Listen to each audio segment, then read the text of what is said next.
Hello everyone, welcome to the start edu. हम अपनी last video को ही कंटिन्यू करेंगे। हमने लास्ट वीडियो में पढ़े थे अबाउट सम बेसिक टर्म्स। आगे भी आज भी हम वही पढ़ने वाले हैं। आपकी क्लास 11th का chapter second basic accounting terms, हम उसी को जो है आगे फर्दर फॉलो कर रहे हैं। अगर आपने मेरी पुरानी वीडियोस नहीं देखी हैं तो मैं उसका लिंक आपको आई बटन में और डिस्क्रिप्शन बॉक्स में दे दूँगी, आप प्लीज़ वहाँ जाके देखिएगा। और अगर आप मेरे चैनल पर नए हैं तो प्लीज़ सब्सक्राइब करना मत भूलिएगा। तो चलिए हम आज का अपना सेशन शुरू करते हैं। हमने अपने लास्ट वीडियो में जो है डिस्कस किया था about the capital, liability and assets. ठीक है, हमने पढ़ा था कैपिटल, लायबिलिटी और एसेट जो है आपके बिजनेस के लिए बहुत ज़रूरी है, जिसमें से हम कैपिटल पढ़ चुके हैं, लायबिलिटीज़ पढ़ चुके हैं। हमने लायबिलिटीज़ की टाइप्स भी पढ़ी थी कि कितने तरह की आपकी लायबिलिटीज़ होती हैं। आज हम पढ़ेंगे about the assets and its type. Assets क्या होते हैं? Assets are the future economic benefits the rights of which are owned or controlled by an organization or the individual. Assets ऐसे आपके फ्यूचर बेनिफिट्स होते हैं, इनके आपको कुछ ना कुछ बेनिफिट ही देते हैं। आप एक बार तो इन पर खर्चा करते हो, लेकिन आपको फ्यूचर में ये बेनिफिट देते ही रहते हैं लॉन्ग टाइम तक। तो ऐसी चीज़ें जो हमें फ्यूचर में इकोनॉमिक बेनिफिट्स दें और जिनका जो हक है, जिन उन पर हक होगा, वो जो भी उस ऑर्गेनाइजेशन को चला रहा होगा या जो भी कंट्रोल कर रहा होगा, उसका पूरा पूरा हक होगा उन एसेट्स पर। ठीक है, इसके कुछ मेन कैरेक्टरिस्टिक्स हैं, जैसे कि जो रिसोर्सेज हैं वो वैल्यूएबल होनी चाहिए, मतलब उनकी कोई ना कोई वैल्यू होनी चाहिए, मनी टर्म्स में होनी चाहिए। Resources must be owned by the business, जो रिसोर्सेज हैं वो बिजनेस के द्वारा ही खरीदी गई हों, उनके द्वारा ही कंट्रोल करी जाएँ। The resources must be acquired at a measurable money को, जो इतना भी कोई भी रिसोर्सेज हैं जिनको आप एज एसेट यूज़ कर रहे हो, ठीक है, उनको आप मनी टर्म्स में जो है मेज़र कर सको। तो जो भी है सारी चीज़ें होंगी वो एसेट्स होंगी। एसेट्स क्या होती है? ज़्यादातर तो ऐसी चीज़ें होती हैं जिनको, जैसे मान लो कि आपके घर में आपने एक फर्नीचर लिया है कुछ भी, ठीक है, तो क्या करते हैं आप एक बार उसको ख़रीदते हो, लेकिन वो लॉन्ग टाइम के लिए आपको यूज़ होता है ना, लॉन्ग टाइम के लिए आपको बेनिफिट देता रहता है। ठीक है, और कुछ सालों बाद जब आप उसको बेचते हो तब भी आपको कुछ ना कुछ बेनिफिट ही देकर जाता है, मतलब पैसे दे के जाता है इतने लॉन्ग टाइम तक यूज़ करने के बाद भी। तो ऐसी जो चीज़ें होती हैं इन्हीं को बोलते हैं हम एसेट्स। इनको भी हमने फर्दर जो है 3 पार्ट्स में जो है डिवाइड किया हुआ है। First is non current assets, second is current assets and third is fictitious assets. तो अब हम इनके बारे में थोड़ा सा डिटेल में पढ़ लेते हैं ताकि आपको और भी अच्छे से समझ आ जाए। तो फर्स्ट है हमारा non current assets. Non current assets क्या होते हैं? Which are held for the continuous use in the business for the purpose of producing goods और services and are not meant for the sale. ऐसी assets जो आप continuously अपने business में use करोगे for the longer period of the time, और आप उनको यूज़ कर रहे हो for your production of the goods और सर्विसेज जिसमें भी आप डील कर रहे हो, ठीक है, और आप इनको सेल के नहीं रखते, मतलब कि ऐसे एसेट जिनको आप इन फ्यूचर सेल नहीं करोगे और आप उसको कॉन्टीन्यूसली अपने बिजनेस में यूज़ करोगे, जिस भी चीज़ के लिए आप, जिस भी गुड्स या सर्विसेज का आप प्रोडक्शन करते हो। ठीक है, जैसे कि आपकी लैंड और बिल्डिंग, आपकी जो लैंड है या आपकी जो बिल्डिंग बनाई हुई है, आप उसको फर्दर सेल करने के लिए थोड़ी बना रहे हो, नहीं बना रहे ना। आपकी कोई प्लांट है, मशीनरी है, कंप्यूटर है, आप इनको फर्दर सेल के लिए नहीं खरीदते, आप इनको एक लॉन्गर पीरियड ऑफ टाइम के लिए कॉन्टीन्यूसली यूज़ करने के लिए आप खरीदते हो। तो वो आ जाती हैं आपकी नॉन करंट एसेट्स। आगे फर्दर नॉन करंट एसेट्स को भी जो है 2 पार्ट्स में डिवाइड किया गया है, that is tangible assets and intangible assets. Tangible assets क्या होती हैं? ऐसी एसेट्स होती हैं जिनको हम देख सकते हैं, टच कर सकते हैं, मतलब जिनका कोई ना कोई फिजिकल एग्जिस्टेंस होता है, जैसे कि land and building, plant machinery, motor vehicle, ठीक है। और इनटेंजिबल एसेट्स क्या होते हैं? जिनको हम देख नहीं सकते, है ना, फील नहीं कर सकते, फिजिकल एग्जिस्टेंस नहीं है उनका, ठीक है। Those are known as the intangible asset. जैसे कि आपकी गुडविल, किसी भी कंपनी की गुडविल बनी होती है, यार अच्छा रिबॉक की कैप है, चलो ठीक है ले लो, मान लो रिबॉक बहुत ज़्यादा चल रहा है तो आप क्या करोगे? रिबॉक के शूज़ चलते हैं, ठीक है, अगर कल को वो रिबॉक के पेन भी निकाल देंगे तो बोलोगे यार रिबॉक के पेन है यार, बस बस अच्छे ही होंगे, है ना, मतलब एक मतलब आपके नाम सुनते ही उसने खरीद लिया, ठीक है।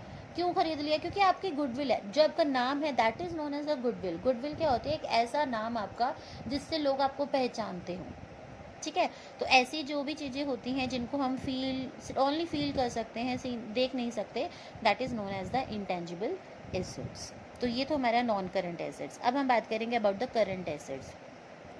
तो करंट एसेट्स क्या होते हैं? Those assets which are meant for the sale और which the management would want to convert into cash within the 1 year. ऐसे एसेट्स जिनको हम फर्दर सेल कर सकते हैं फ्यूचर में, ठीक है, और जो मैनेजमेंट है वो उसको जो है कैश में कन्वर्ट कर देगी, 1 साल के बीच में ही उसको बेचकर जो है वो 1 साल में ही उसको कैश में कन्वर्ट कर देगी।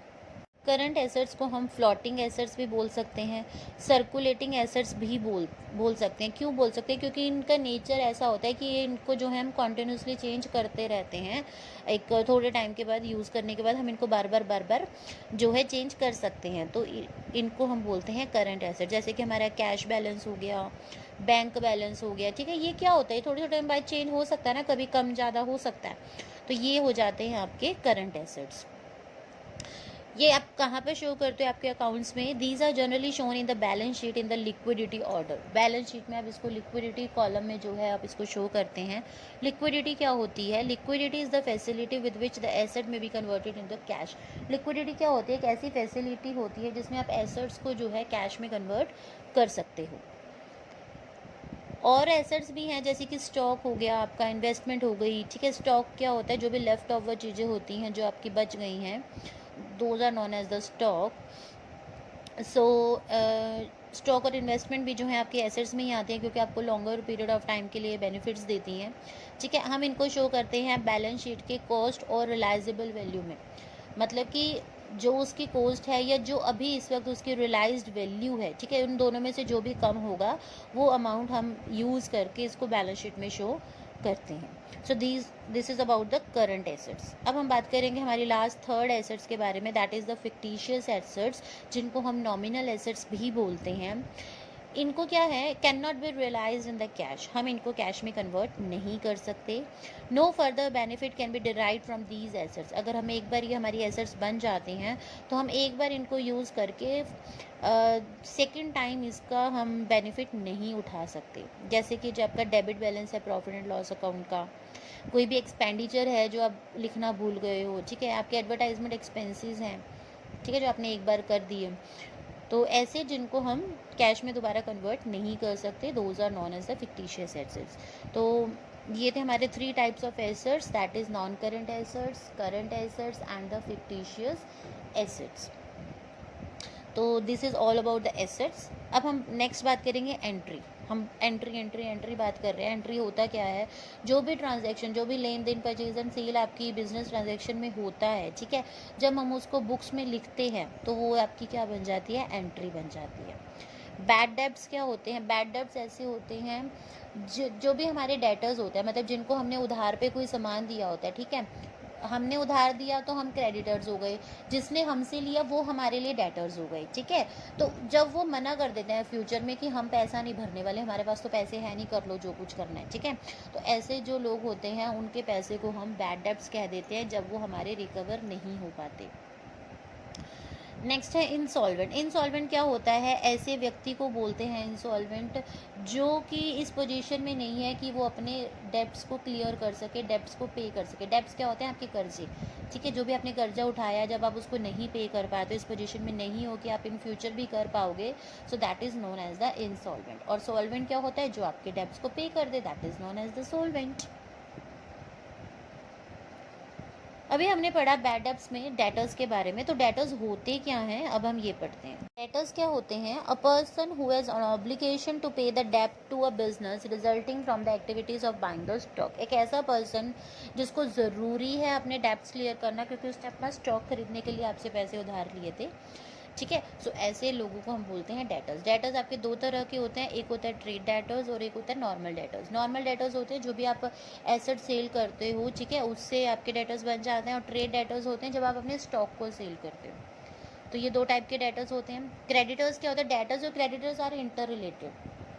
क्रेडिटर्स क्या होते हैं? A person who give another entity permission to borrow money to be repaid in the future. ऐसे पर्सन या ऐसी फर्म जो आपको दूसरे पर्सन को अलाउ करती है, ठीक है, परमिशन देती है कि आओ मुझसे पैसे ले जाओ क्रेडिट पे और आप उसको फ्यूचर में भर सकते हो। मतलब अभी नहीं भरने की हालत है तो आप मुझसे ले जाओ, ठीक है, आप फ्यूचर में आपको मुझे पे कर देना विद इंटरेस्ट, ठीक है। तो वो हो जाते हैं क्रेडिटर्स। तो हम सिंपल वे में याद करते हैं डेटर्स और क्रेडिटर्स क्या होता है। डेटर्स होते हैं ऐसे लोग जो क्रेडिट पे कोई चीज़ परचेज करते हैं, ठीक है। और क्रेडिटर्स क्या होते हैं, ऐसे लोग होते हैं जो क्रेडिट पर किसी को कुछ सेल करते हैं। तो क्रेडिटर से हम गुड्स लेते हैं और डेटर्स उसके बदले में हमें पेमेंट्स देते हैं, ठीक है। So this is all about the debtors and the creditors. बच्चों डेटर्स और क्रेडिटर्स में बहुत सारे बच्चे कंफ्यूज होते हैं और इन्हीं में गलती कर जाते हैं। ये बहुत इंपॉर्टेंट टॉपिक्स हैं। अगर आपको डेटर्स और क्रेडिटर्स के बारे में समझ आ गया तो आप ये मान के चलिए कि आपको पूरी अकाउंटिंग समझ में आ गई, ठीक है। क्योंकि in full accounting debit credit debtors creditors यही चलने वाले हैं। तो आप ये बहुत बहुत बहुत अच्छे से इसको समझ लीजिएगा। यस, अब हम इनका डिफरेंस कर। फर्स्ट है आपका मीनिंग। मीनिंग मतलब कि डेटर्स क्या हैं, दे आर लाइबल टू पे मनी टू द फर्म, मतलब कि उन्हें फर्म को जो है पे करना होता है। और क्रेडिटर्स क्या होते हैं, ये वो लोग होते हैं जिनको डेटर्स पे करते हैं, to whom the firm is liable to pay the money. मतलब कि आपकी जो फर्म है, ठीक है, आपको पे करनी है मनी तो आप डेटर्स हो, ठीक है। जिसको करनी है वो क्रेडिटर्स हो गए। डेटर्स का नेचर क्या होता है, ये आपका डेबिट बैलेंस होता है आपके फर्म का, और क्रेडिटर्स जो है आपके क्रेडिट बैलेंस में आते हैं फर्म के। पेमेंट कैसे होती है, जो डेटर्स होते हैं वो पेमेंट रिसीव करते हैं। पेमेंट मतलब डेटर से रिसीव होती है हमें, ठीक है। क्रेडिटर्स में क्या होती है, पेमेंट जो है इनको की जाती है, डेटर्स से रिसीव होती है और क्रेडिटर्स की ली जाती है, मेड टू देम, उन्हें की जाती है। डेटर्स जो हैं आपके बैलेंस शीट की एसेट साइड में अंडर द करंट एसेट्स में शो किए जाते हैं, और जो क्रेडिटर्स हैं वो आपकी बैलेंस शीट की लाइबिलिटी साइड में करंट लाइबिलिटीज़ के अंडर शो किए जाते हैं। So this is all about the debtors, creditors and some other basic terms. अभी और भी कुछ बेसिक टर्म्स हैं जो मैं आपको नेक्स्ट वीडियो में कंप्लीट करवा दूंगी। उसके बाद आपको जितनी भी आपकी बेसिक टर्म्स हैं जो आपकी फुल आपके करियर में, पूरा बिजनेस करियर में जो है यूज़ होने वाली हैं, तो वो कंप्लीट हो जाएंगी। आई होप आपको मेरा आज का सेशन अच्छा और इंटरेस्टिंग लगा होगा। So please like, share and subscribe my channel. Thank you, bye.